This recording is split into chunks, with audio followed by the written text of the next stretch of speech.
আসসালামু আলাইকুম ভাইরা, সবাইকে জানাই ঈদ মোবারক। আজকে আমি একটা অভিজ্ঞতার কথা বলতে চাই আপনাদের, যা আমার জীবনের প্রথম, আর আপনাদের কাছ থেকে একটু পরামর্শও চাই।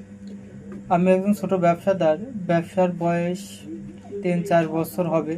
এই সময় অনেকের কাছে আমি টাকা পাই, কিন্তু আলহামদুলিল্লাহ এতদিন কেউ মারা যায়নি। তাই কখনো এমন পরিস্থিতি হয়নি যে কোনো পাওনাদার মারা গেলে কি করতে হয়।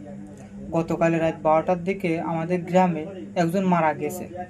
তার কাছে আমি প্রায় 200-300 টাকা পাই। অনেকবার চেয়েছি, হালখাতার কার্ডও দিয়েছি, কিন্তু বিভিন্ন কারণে সে দিইনি, ঘুরিয়েছে, সময় নিয়েছে, কিন্তু দিইনি। কিন্তু আজ সেই দুনিয়াতে আর নেই। তা এখন আমার প্রশ্ন, আমি কি এই পাওনা টাকা মাফ করে দেব, নাকি তার পরিবারের কাছে হালখাতার কার্ড পৌঁছে দেবো? তার পরিবার খুব ধনী না, আবার একেবারেও গরিব না, মধ্যবিত্ত টাইপের। টাকা কম হোক বা বেশি হোক, টাকা টাকায়, আর ব্যবসা হিসাবে একটা নিয়মেরই জিনিস। কিন্তু একজন মানুষ পৃথিবী ছেড়ে যাওয়ার পর তার পরিবারকে চাপ দিতে কি ঠিক হবে?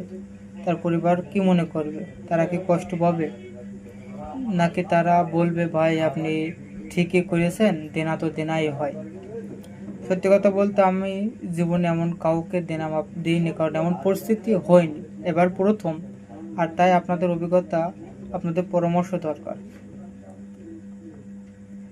আপনি হলে কি করতেন? মাফ করে দিতেন নাকি পরিবারকে বলতেন?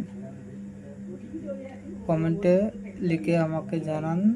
আপনার পরামর্শ আমার সাহায্য করবে সঠিক সিদ্ধান্ত নিতে। আল্লাহ হাফেজ। যিনি মারা গেছেন, আল্লাহ তাকে ক্ষমা করুন, আর আপনাদের ঈদটা কাটুক ভালোভাবে। আসসালামু আলাইকুম।